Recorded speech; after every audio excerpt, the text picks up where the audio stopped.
చేస్తున్నారు. హల్లెలూయా. ఏం చేస్తున్నారు? ఈ లోకానుసారమైన వాటిని ఎక్కువగా ఆశిస్తున్నారు.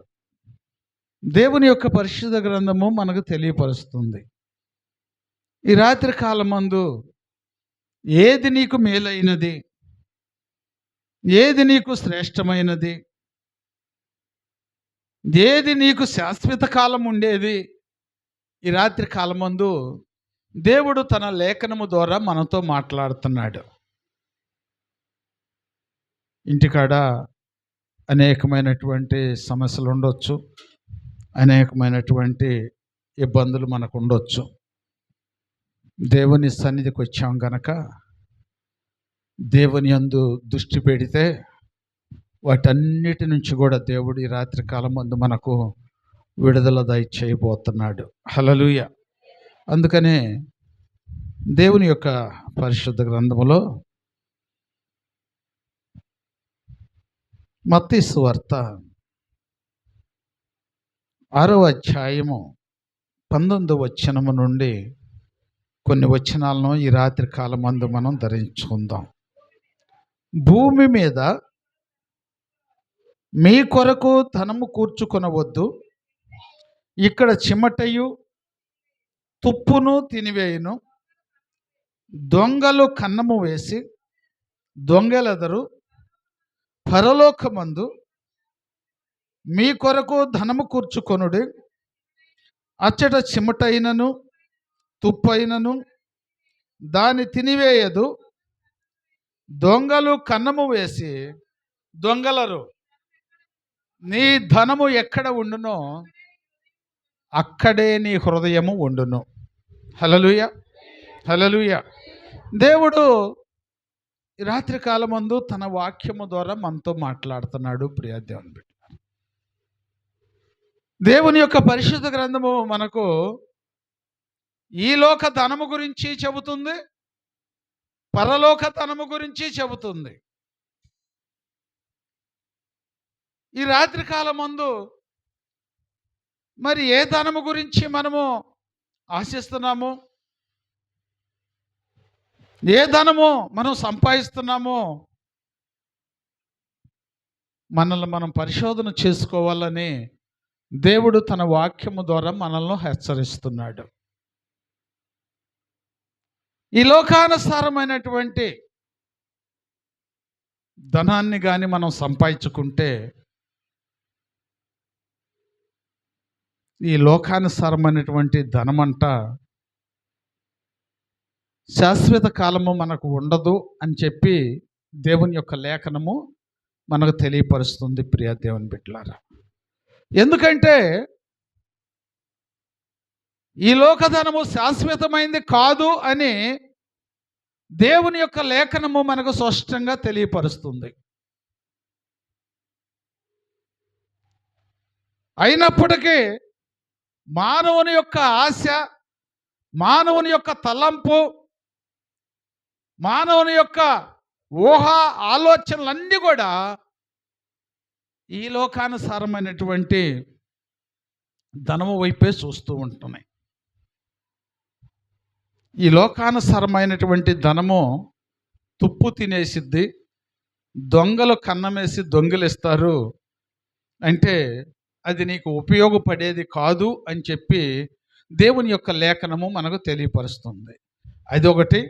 రెండోది వచ్చేసి ఏంటంటే ఈ లోకానుసారమైనటువంటి ధనాన్ని మనం సంపాదించుకుంటేనంట మనం దేవుని సన్నిధికి వచ్చినప్పటికైనా మన ఆత్మ ఎక్కడుండిద్దంట? ఆ ధనము మీదే ఉండిద్ది, ఆ ధనం మీదే మన ఆస్తి ఉండిద్ది. ఈడకి ఎందుకు వస్తున్నాము? ఈ లోకానుసారమైనటువంటి ధనము మనం ఎంతో సంపాదించాము. సంపాదించిన మనము మరి దేవుని సన్నిధికి ఎందుకు వస్తున్నాము? దేవుని సన్నిధికి మనం ఎందుకు వస్తున్నాము అంటే దేవుని సంపాదించుకుంటే పరలోక రాజ్యాన్ని కూడా సంపాదించుకుంటామని ఆశ. ఇక్కడ ధనము అక్కడ ధనము సంపాదించుకోవాలని మానవులుగా ఆశ ఉండటం తప్పులేదు. కానీ దేవుని యొక్క వాక్యం చెబుతుంది, ఇక్కడ సంపాదన అంట అక్కడ ఉపయోగపడదంట. హల్లెలూయా, హల్లెలూయా.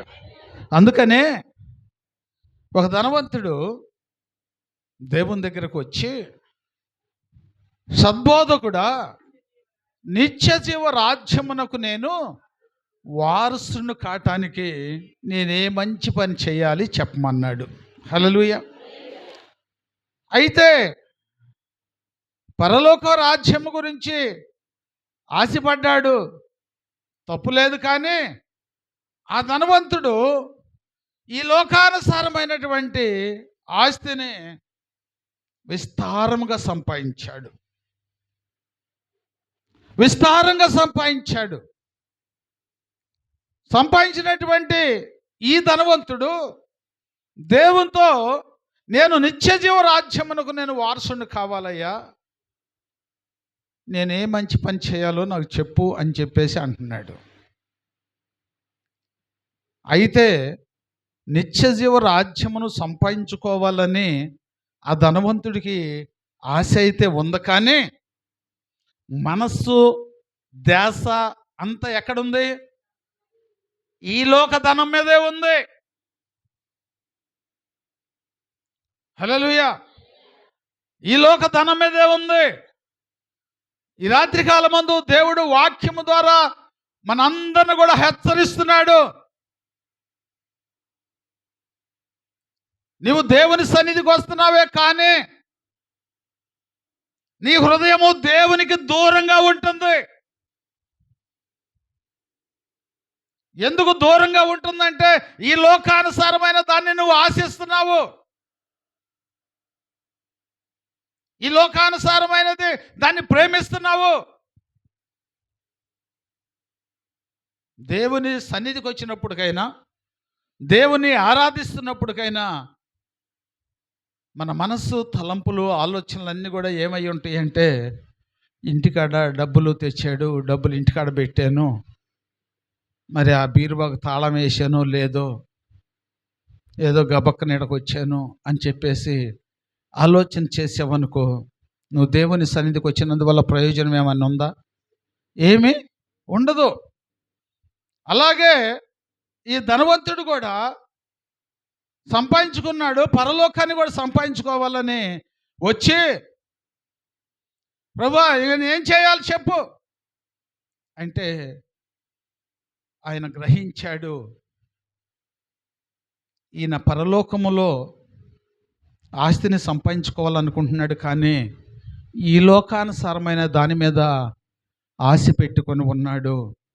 అందుకనే ఈ లోకానుసారమైన దాని మీద ఆశ పెట్టుకుంటే పరలోకములో సంపాదించటం అసాధ్యమని దేవుడు గ్రహించాడు. దేవుడు గ్రహించాడు. ఈరోజు నీవు కూడా గ్రహించాల్సినటువంటి విషయం ఏంటంటే, ఈ లోకానుసారమైనటువంటి ధనము శాశ్వతమైనది కాదు. శాశ్వతమైనది పరలోక రాజ్యమని నువ్వు గ్రహించితే, శాశ్వతమైనటువంటి పరలోక రాజ్యాన్ని కానీ నువ్వు సంపాదించుకోగలిగితే, దేవుడు అంటున్నాడు, ఈ లోకానుసారముగా కూడా నీకేమి కావాలో అవి నేను ఇస్తాను అంటున్నాడు. హల్లెలూయా. ఎందుకంటే పరలోక రాజ్యాన్ని సంపాదించుకుంటామంటే యేసయ్యను సంపాదించుకుంటమే. అమ్మా, జాగ్రత్తగా దేవుని యొక్క వాక్యాన్ని మీరు ఆలకించగలిగితే, ఈ రాత్రి కాలం ముందు యేసయ్య మీ హృదయాలను కదిలించబోతున్నాడు. యేసయ్యను మీరు సంపాదించుకోగలిగితే, దేవుని యొక్క వాక్యం మనకు సెలవిస్తుంది, పరలోకములో ఆస్తిపరులు ఎవరు? దేవుడే. ఇక్కడ అధికారం కలిగినటువంటి వారు ఎవరు? దేవుడే. ఇక్కడ అధికారము కలిగిన దేవుడు, అక్కడ అధికారము కలిగినటువంటి దేవాది దేవుని నువ్వు నీ హృదయంలో భద్రపరుచుకుంటే నీకేమైనా కొదువు ఉండిద్దా?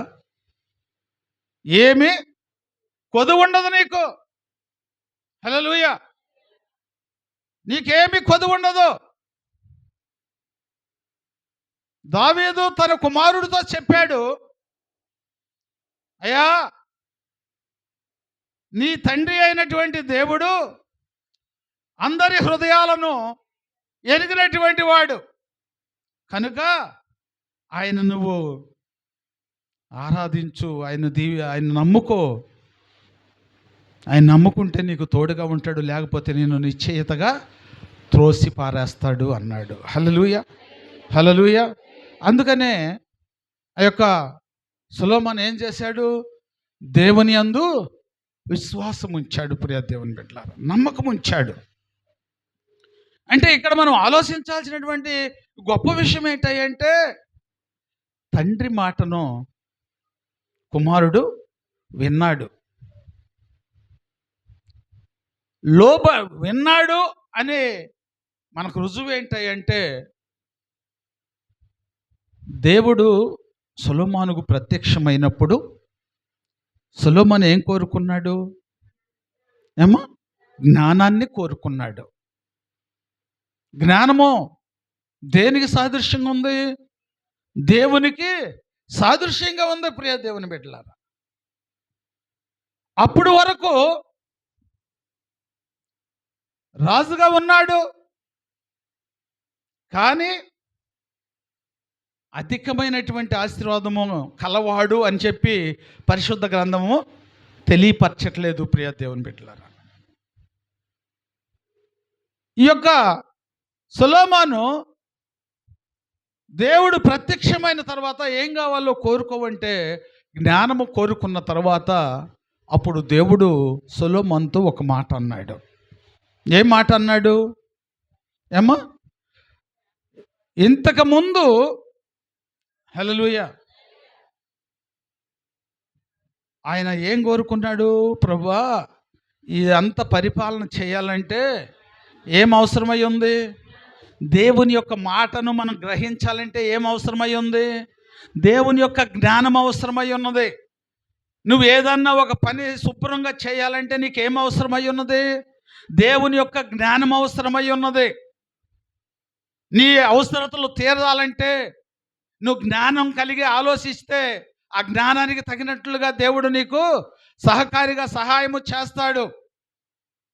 అంటే జ్ఞానము సమస్తమును సరిచేయగలదు. అందుకనే జ్ఞానవంతుడై ఉన్నటువంటి ఆ దేవుని మనం కలిగి ఉంటే మనకు కొరతే లేదు. ఇక్కడ సొలొమోను దేవుని కోరుకున్నాడు.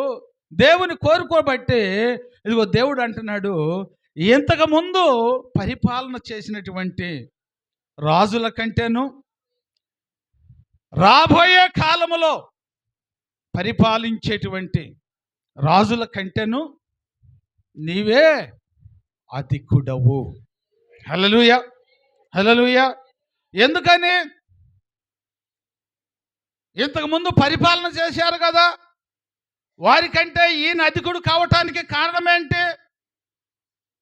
వారికంటే ఈయన అధికుడు కావటానికి కారణం ఏంటి అంటే, ఇదిగో ఈయనంత విశ్వాసమును దేవుని పట్ల వారు కనపరచలేకపోయారు కనుక వారు రాజులు అయ్యారే కానీ అధికమైనటువంటి ఆశీర్వాదమును పొందుకోలేకపోయారు. అంటే అధికమైనటువంటి దేవుని ఆయన వారి హృదయంలోకి చేర్చుకోలేకపోయారు. రెండోది వచ్చేసి, ఇక ముందు చేసేటువంటి ఎవరంట? వాళ్ళకంటే కూడా నీవే అధికుడివి. ఎవరంట? ఎందుకని? ఏమ్మా, ఎందుకని? వాళ్ళు ఎవరో వచ్చేటువంటి రాజులు కూడా వాళ్ళకంటే కూడా నువ్వే అధికుడు అని చెప్పి దేవుడు సాక్ష్యం ఎందుకు చెబుతున్నాడు అంటే,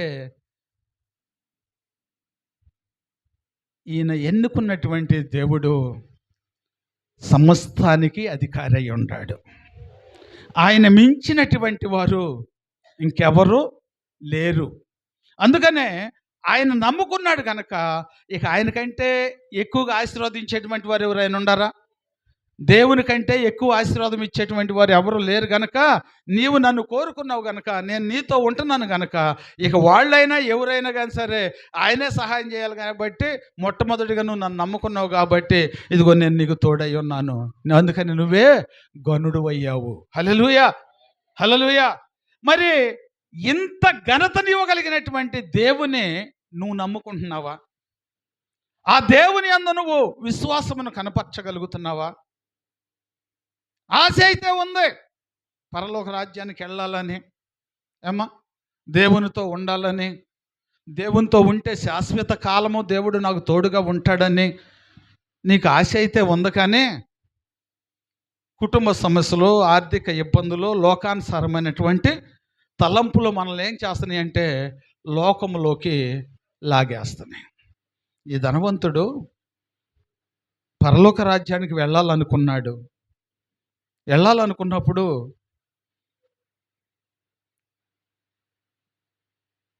మళ్ళీ దేవుడే అక్కడ ఏం చెప్పాడు? ఆయన ఆజ్ఞలను పాటించమన్నాడు. అయ్యా, నేను బాల్య దినముల నుండే వాటన్నిటిని కూడా అనుసరిస్తున్నానయ్యా అని చెప్పాడు. సరే, అయితే నీకు ఒకటి కొదువుగా ఉన్న, దేవుడు కనిపెడతాడమ్మా. మనం ఆలోచించాల్సిన విషయం ఏంటంటే, మనం ఆయన సన్నిధికి వచ్చినప్పటికైనా, ఏమో ఆయన సన్నిధిలో మనం కూర్చున్నప్పటికైనా నేను గ్రహించలేకపోవచ్చామో, నీ పక్కమ్మడి కూర్చున్న వాళ్ళు గ్రహించలేకపోవచ్చామో, కానీ నీ మనసులో దేని మీద ఆశపడి ఉందో, దేని కొరకు ఆదుర్తతో నువ్వు జీవిస్తున్నావో, సమస్తమును ఎరిగి ఉన్న దేవుడికి సమస్తమును తెలిసి ఉంది. నువ్వైనా నేనైనా గ్రహించాల్సిన విషయం ఏంటంటే, నీ హృదయంలో దేవునికి తప్ప ఇంక దేనికి చోటు అనేది ఉండకూడదు. ఎందుకంటే ఆయన గ్రహిస్తున్నాడు గనక, గమనిస్తున్నాడు గనక, నీ హృదయంలో ఆయనకు చోటు ఇస్తే నీ అవసరతలన్నీ కూడా ఆయన తీరుస్తాడు. అలాగే ఈ ధనవంతుడిని గ్రహించాడు. ఈయనకి లోకానుసారమైనటువంటి ధనం మీద ఆశ ఉంది గనక, ఈ లోకానుసారమైన దాన్ని తీసివేసుకుంటే పరలోక రాజ్యాన్ని ఇద్దామని దేవుడు కూడా సిద్ధపడ్డాడు. నీకైనా నాకైనా దేవుడు పరలోక రాజ్యాన్ని ఇవ్వటానికే ఆయన మన అందరిని కూడా ఇక్కడ తీసుకొని వచ్చింది. ఇక్కడ కూర్చోబెట్టి కూడా మనకు దేవుని యొక్క వాక్యం ఎందుకు సెలవిస్తున్నాడు అనుకుంటున్నారు? ఈ లోకానుసారమైనటువంటి ఆశలు, ఈ లోకానుసారమైనటువంటి ధ్యాస మీలో ఏమైనా ఉందేమో దాన్ని తీసేసుకొని వదిలిపెట్టేసేస్తే, నా రాజ్యంలో నాతో కూడా మీరు జీవించటానికి మీకు అధికారాన్ని నేను కలుగజేస్తాను. ఆ అధికారమును నువ్వు కలిగి ఉండాలి అంటే, నీ జీవితంలో లోకం ఏదైనా ఉంటే తీసేసుకోవాలంటే, నువ్వు నా దేవుని సన్నిధికి వస్తే, నువ్వు నా సన్నిధికి వస్తే, నా దాసుడు నీకు బోధించేటువంటి వాక్యమును నీ హృదయంలో నువ్వు భద్రపరుచుకుంటే, ఆ వాక్యమై ఉన్నటువంటి దేవుడు పరలోక రాజ్యానికి నిన్ను అర్హుణ్ణిగా చేస్తాడు. అందుకనే ఈ బోధ, అందుకనే ఈ సువార్తను ప్రకటించటం. మానవులమైనటువంటి మనం ఏం చేస్తున్నామంటే అంత సక్రమంగానే ఉందిలే. ఆ ధనవంతుడు ఏమనుకున్నాడు? ఏమి కొదవలేదు నాకు, బాల్యదినము నుంచే నేను దేవుని యందు భయభక్తులు కలిగి ఉన్నాను, అంతా చేస్తున్నాము, మాకు ఇక తిరుగులేదు, ఇంకా ఏముందో చెప్పన్నాడు. అసలు అక్కడ పెట్టుకున్నంట, ఇంకా ఏమన్నా ఉంటే చెప్పంటున్నాడు. అసలుదే పరలోకానికి ఆటంకమే ఇక్కడ ఉంటే ఇంకా ఏమైనా ఉంటే చెప్పంటున్నాడు. అంటే ఏంటంటే గ్రహింపు లేనటువంటి జీవితం కలిగి ఉంటున్నాడమ్మ మానవుడు. ఆయన బతుకు ఎక్కడ బయటపడిందంటే, నీ ఆస్తి అంతా కూడా అమ్మివేసి పేదలకిచ్చి నీవు నన్ను వెంబడించు, నేను పరలోక రాజ్యంలో నీకు ఆస్తిని సమకూరుస్తానన్నాడు. అంటే ఈ లోక ధనమంతా కూడా పేదలకి ఇమ్మని ఎందుకు చెప్పాడమ్మా అసలు? ఏమ్మా, ఇంకా ఏమ్మా, ఇంకా చెప్పండి, ఇంకేదన్నా 4 మాటలు చెప్పండి. హల్లెలూయా. ఎందుకు దేవుడు ఆ మాట అన్నాడు అంటే, కనికరము కలిగినటువంటి వాడు ధన్యుడు, వారు కనికరమును పొందుకుంటారు. అంటే పరలోక రాజ్యాన్ని పొందుకుంటారు. ఈ ధనవంతుడికి చాలా ధనముంది కానీ కనికర మనసు లేదు. కనికరించే మనసు లేదు. ఎదుట వ్యక్తిని ప్రేమించే మనసు లేదు.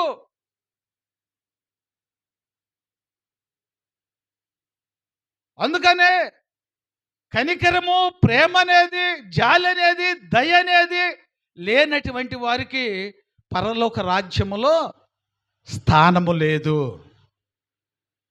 ఇప్పుడు వరకు నువ్వు ఇదిగో అన్యాయంగా, అక్రమంగా, కర్కోటంగా నువ్వు సంపాదించావు. అవన్నీ కూడా కడిగేసుకోవాలి అంటే ఇకనైనా నువ్వు కనికరము కలిగి నువ్వు జీవించు. అంటే నీకు ఉన్న దాంట్లో కొంత పేదలకు ఇవ్వు. అక్కడ పేదవాడు అని ఎందుకు అన్నాడు అంటే తిరిగి ఇవ్వలేనటువంటి వాడు. తిరిగి ఇవ్వలేనటువంటి వాడికే ఎందుకు ఇవ్వమన్నాడు అని మనం ఆలోచన చేస్తే ఈ లోకానుసారమైన దాని మీద ఆశ వదులుకొని ఎవరైనా ఈడినోళ్ళకి ఇస్తాము. అంతేనా? అంటే అప్పుడు ఏమి లేకుండా పోతుంది మనకి హృదయంలో? ఈ లోకానుసారమైనటువంటి ఆశ లేకుండా పోతుంది. ఎవరికన్నా వడ్డీకి ఇస్తాం డబ్బులు, మన ఆశ అంత, ఆలోచన అంత ఏడుంటుంది? 4 నెలల డబ్బులు ఇవ్వాలి, 4 నెలలకి ఇది ఎంత వడ్డీ వస్తుంది, అసలు ఎంత ఇచ్చాను, మొత్తం టోటల్ వేసుకొని వాడి మనసు ఆలోచన అంతా కూడా ఏడుండిద్ది? హల్లెలూయా. ఆ ఇచ్చిన ధనం కాడ ఉంటుంది. అందుకనే ధనవంతుడికి ఇవ్వమనలా, లేకపోతే ఇరుగు పొరుగు వారికి ఇవ్వమనలా, పేదవాడికి ఇవ్వమన్నాడు. పేదవాడికి ఎందుకు ఇవ్వమన్నాడు అంటే ఇక అవి రావు అంటే ఇక దాని మీద ఆశ ఉండదు. ఆశ ఉండదంటే ఈ లోకానుసారమైన దాని మీద ఆశ లేదు. అలాంటి మనసు కలిగి ఉంటే నీకు పరలోక రాజ్యములో స్థానం ఉందయ్యా. నీకు ఇదిగో ఈ పని చెయ్యి, నీకు సహాయం చేస్తా, పరలోకంలో నేను స్థానం ఇస్తానయ్యా అంటే అతను ఏం ఆలోచించాడు? ఏమో ఈ లోకానుసారమైన దాని గురించి ఏం చేశాడు? పరలోక రాజ్యాన్ని పోగొట్టుకున్నాడు. ఇస్తానన్నాడా? ఈయనన్నాడా? ఇస్తానన్నాడు. ఆయనకి ఇస్తానన్నాడు.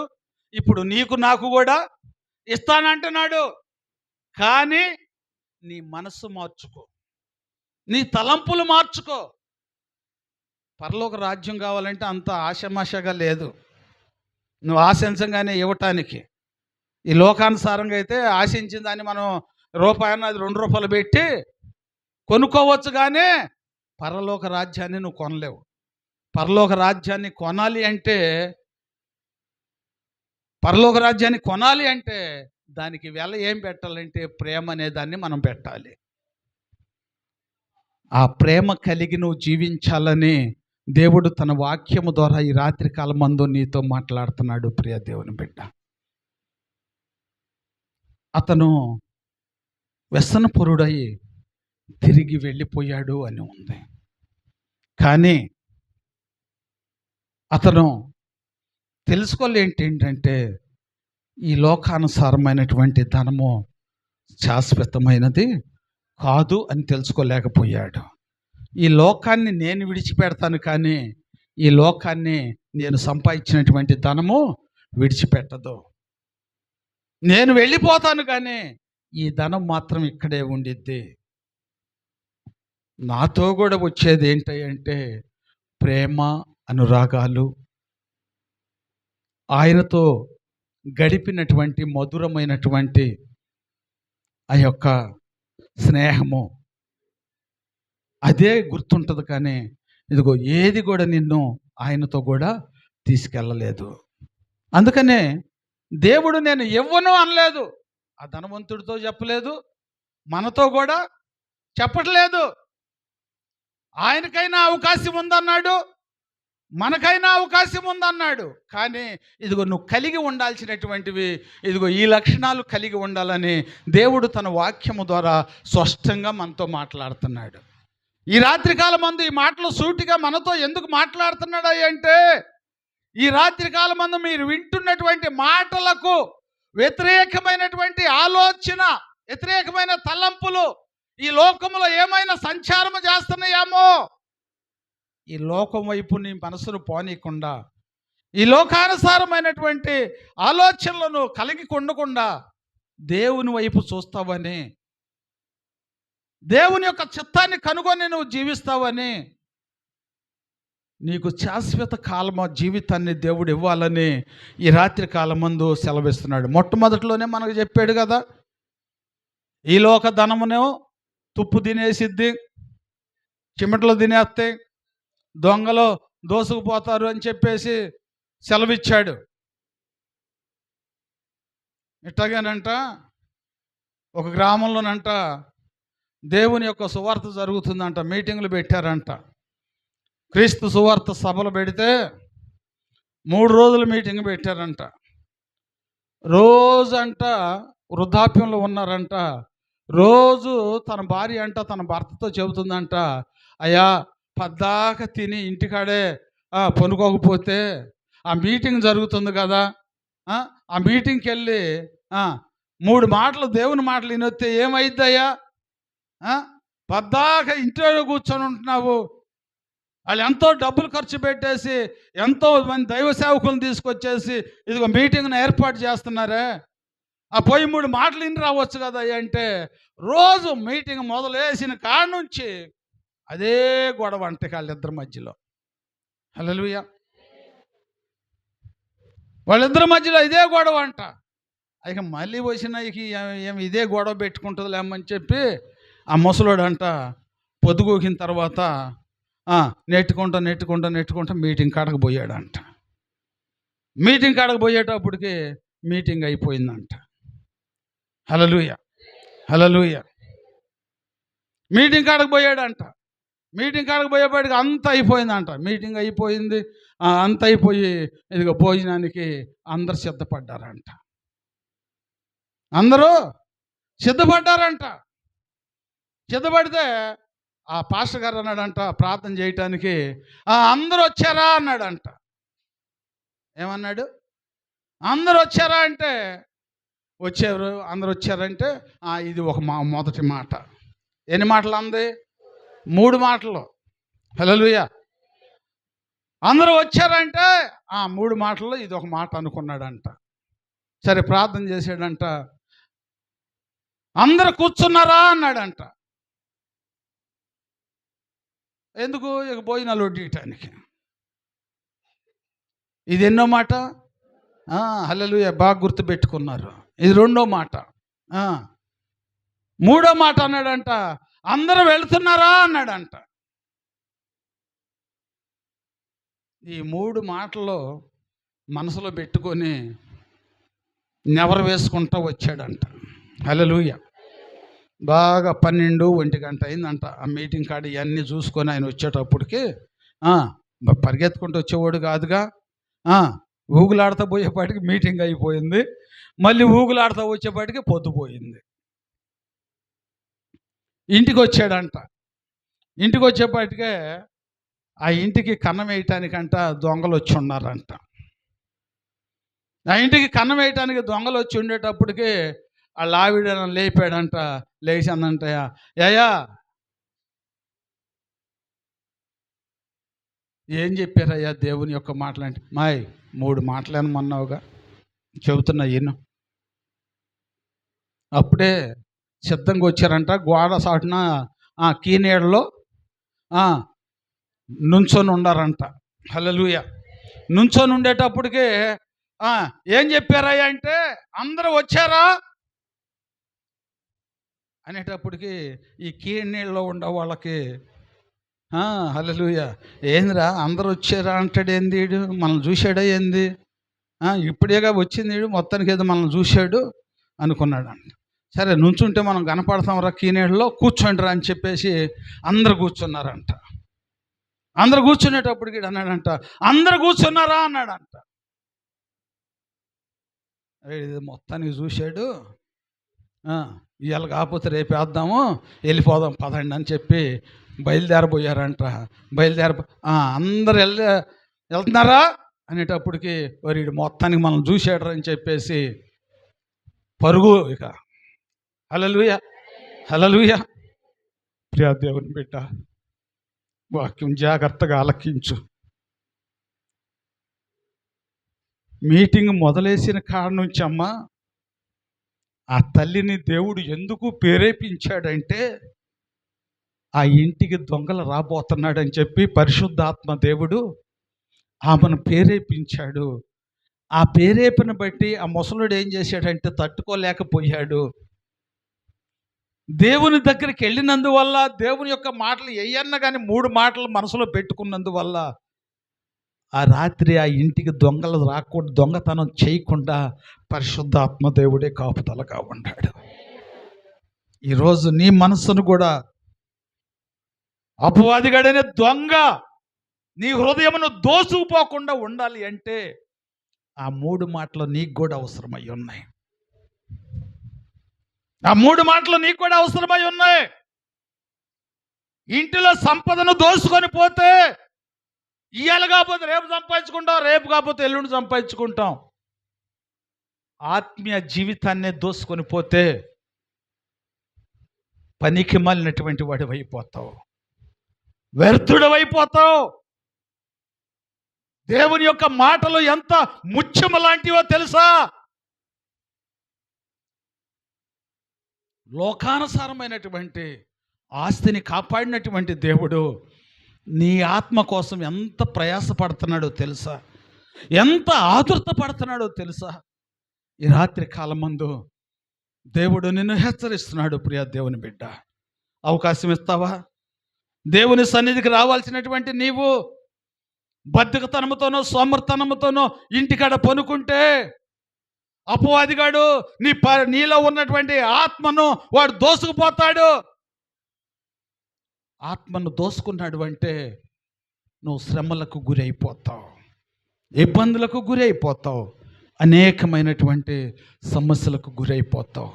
బాగాలేదా, బలహీనతగా ఉందా, నీరసంగా ఉందా, అయినా నువ్వు ఇంటికాడ ఉండబాక. ఒకటే ఆలోచన చేయి, నేను ఏడ పనుకుంటే నాకు ఈ రోగము తగ్గదు, నేను దేవుని సన్నిధికి వెళ్ళి దేవుని యొక్క మాటలు విని దైవ సేవకుని చేత నేను ప్రార్థన చేయించుకుంటే నా దేవుడు నాకు స్వస్థత ఇస్తాడు అని చెప్పి నీ మనసులో కట్టి తలంపు వచ్చిందంటే పరిశుద్ధాత్మ దేవుడు వెంటనే పురికొలుపుతాడు. నీలో ఉన్నటువంటి ఆ బళ్ళికతనాన్ని తీసేస్తాడు, ఆ సోమర్తనాన్ని తీసేస్తాడు, ఆయన సన్నిధికి తీసుకొస్తాడు. ఎల్లలేనటువంటి శక్తిని దేవుడు నీకు దయచేస్తాడు. ఒక్క పూట దేవుని సన్నిధికి రాకుండా మనం బద్దకిస్తే అపవాదిగాడు ఎంత బలహీనమైనటువంటి స్థితికి తీసుకెళ్తున్నాడో చూసారా? అందుకనే దేవుని యొక్క మాటలు ఆణిముత్యము లాంటి అంట. హల్లెలూయా. ఆ మాటలు మనల్ని ఎంతగానో బ్రతికిస్తాయి అమ్మ. ఒక్కరోజు కూడా మీరు బద్దకించబాకండి, సోమర్తనంగా ఉండబాకండి. ఎట్టి పరిస్థితిలో దేవుని సన్నిధికి వచ్చేయండి. చాలామంది చెబుతున్నారు, ఏమ్మా ఏందమ్మా ఈరోజు సన్నిధికి రాలేదేంటమ్మా అంటే, అయ్యగారు పనికెళ్ళి వచ్చానయ్యా, ఒళ్ళంతా పులిచిపోయిందయ్యా, రేపు నుంచి వస్తానయ్యా.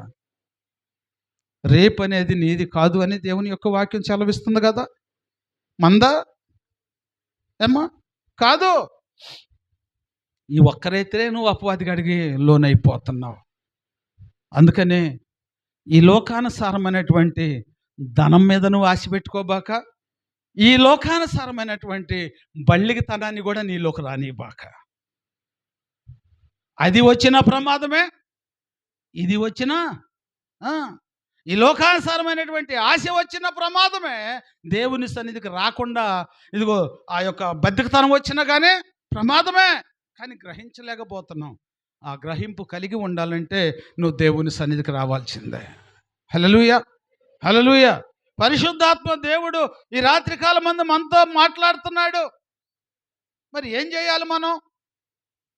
ఏమ్మా, నువ్వు ధన్యుడు కావాలంటే, నువ్వు పరలోక రాజ్యాన్ని పొందుకోవాలంటే దేవుడు తన లేఖనము ద్వారా మనతో మాట్లాడుతున్నాడు.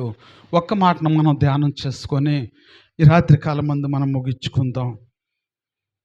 1 తిమోతికి రాసినటువంటి పత్రిక 6వ అధ్యాయము 10వ వచనం. లేకపోతే ఒక పని చేయము, కీర్తన గ్రంథము 1వ అధ్యాయము 2వ వచనము నుండి ధ్యానం చేసుకుందాం. యెహోవా ధర్మశాస్త్రమునందు ఆనందించుచు దివారాత్రములు దానిని ధ్యానించువాడు ధన్యుడు. అతడు నీటి కాలువల యోరను నాటబడినదై ఆకు వాడక తన కాలమందు ఫలమిచ్చు చెట్టు వలె నుండును. హల్లెలూయా. మనం చేసే పని అంతా కూడా దీవించబడాలంటే మనం ఏం చేయాలంట? ఏమ్మా, జాగ్రత్త. దేవుని యొక్క వాక్యమును మీ హృదయంలో భద్రపరచుకోనండి. నువ్వు చేసిందంతా కూడా ఫలించాలి అంటే నువ్వు చేయాల్సిన పని ఏంటంటే యెహోవా ధర్మశాస్త్రమును ఆనందించుచు దివారాత్రములో దాన్ని ధ్యానించువాడు ధన్యుడు. హల్లెలూయా. ఈ పని చేయకుండా లోకానుసారమైనటువంటి పని చేస్తే నువ్వు ధన్యుడు అవుతావని పరిశుద్ధ గ్రంథం చెప్పట్లా. పని చేసుకోవద్దని చెప్పట్లేదు. అయితే మొట్టమొదటిగా ప్రాధాన్యత నువ్వు దేవునికి ఇవ్వాలి. ప్రథమ స్థానం దేవునికి ఇవ్వాలి. ఆయనకి ఇచ్చిన తర్వాత నువ్వు ఏదైనా చేయి. అందుకనే కదా దేవుని యొక్క వాక్యం మనకేం సెలవిస్తుంది? అమ్మా, ఇదిగో 100 రూపాయలు నేను ఇస్తాను, దాంట్లో 10 రూపాయలు నాకు ఇవ్వు. నాకు ఇచ్చి ఖచ్చితమైన నువ్వేమైనా చేసుకు, ఎట్టాన ఖర్చు పెట్టుకో. హల్లెలూయా. ఈ 10 రూపాయలు ఏం చేసిద్దంట? మళ్ళా 100 రూపాయలను మనకి సమకూర్చిద్దంట. హల్లెలూయా. ఆశీర్వాదం ఎక్కడి నుంచి వస్తుంది? ఆశీర్వాదం దేవుని దగ్గర నుంచి రావాలి. ఈ లోకానుసారమైనటువంటి కష్టానికి ప్రతిఫలం కావాలి అంటే దేవుడే ఇవ్వాలి. కనికరం కలిగిన వాడు కనుక, జాలి కలిగిన వాడు కనుక నీ కష్టార్జితాన్ని దీవించాలంటే అది దేవుని చేతుల్లోనే ఉందని నువ్వు గ్రహించాలి. హల్లెలూయా. ఎప్పుడైతే దేవుని వాక్యమును చదువుతూ వాక్యానుసారముగా నీ జీవితాన్ని గడుపుతావో అప్పుడు దేవుడు అంట నీటి కాలువల యోర నిన్ను నాటుతాడంట. హల్లెలూయా. ఎక్కడ నాటుతాడంట? నీటి కాలువల యోర. హల్లెలూయా. నీటి కాలువల యోర అంటే నీరు దేనికి సాదృశ్యంగా ఉంది? వాక్యానికి సాదృశ్యంగా ఉంది. అంటే నిన్ను ఎక్కడ నాటుతాడంట? ఆయన సన్నిధిలో నాటుతాడంట. ఫలిభరితమైనటువంటి చెట్టుగా, కొరత లేనటువంటి చెట్టుగా ఆయన సన్నిధిలో నిన్ను నాటుతాడంట. నీకు కావలసినటువంటి సదుపాయాలన్నీ కూడా ఆయనే సఫలము చేస్తాడంట. హల్లెలూయా. హల్లెలూయా. ఎందుకని చెప్తున్నానయ్య అంటే ఇప్పుడు నన్ను ఎక్కడ నాటాడు? ఏమ్మా, ఆయన సన్నిధిలో నాటినటువంటి నాకు దేవుడు ఏమైనా కొరత చేస్తున్నాడా? ఏ కొరత లేదు. ఎందుకంటే ఆయన స్వాధీనములో, ఆయన ఆధీనములో, ఆయన చిత్తానుసారముగా జీవిస్తున్నాం కాబట్టి ఆయన బిడ్డలైనటువంటి వారికి ఎప్పుడు ఏం అవసరమో నాకు తెలుసు. నేను ఇస్తానన్న దేవుడు ఎంతైనా నమ్మదగిన దేవుడు అమ్మ. ఎంతైనా నమ్మదగిన దేవుడు. ఆ దేవుని యందు విశ్వాసం ఉంచుదాం. ఆ దేవుని నమ్ముకుందాం. ఆయన ఇచ్చేటువంటి ఆశీర్వాదమును మనం పొందుకుందాం. అది శాశ్వత కాలమైనటువంటి ఆశీర్వాదము. ఈ లోకానుసారంగా నువ్వు ఎంత కష్టపడ్డా ప్రయోజనం ఉండదమ్మా. ఎందుకంటే ఈ లోకానుసారమైనటువంటి సంపద పరలోక రాజ్యములో చెల్లదంట. హల్లెలూయా. హల్లెలూయా. అందుకనే దేవుని వైపు మనం చూద్దాం. దేవుని యొక్క చిత్తానుసారముగా మనం జీవిద్దాం. దేవుని యొక్క ఆశీర్వాదమును మనము పొందుకుందాం. దేవుడి కొద్ది మాటలను ప్రభు మన వెనుకల్లో దీవించి ఆశీర్వదించి ఆయన రెక్కల కింద భద్రపరిచి మహిమ పొందును గాక. ప్రార్థన చేసుకుందాం. మన మధ్యలో ఉన్నటువంటి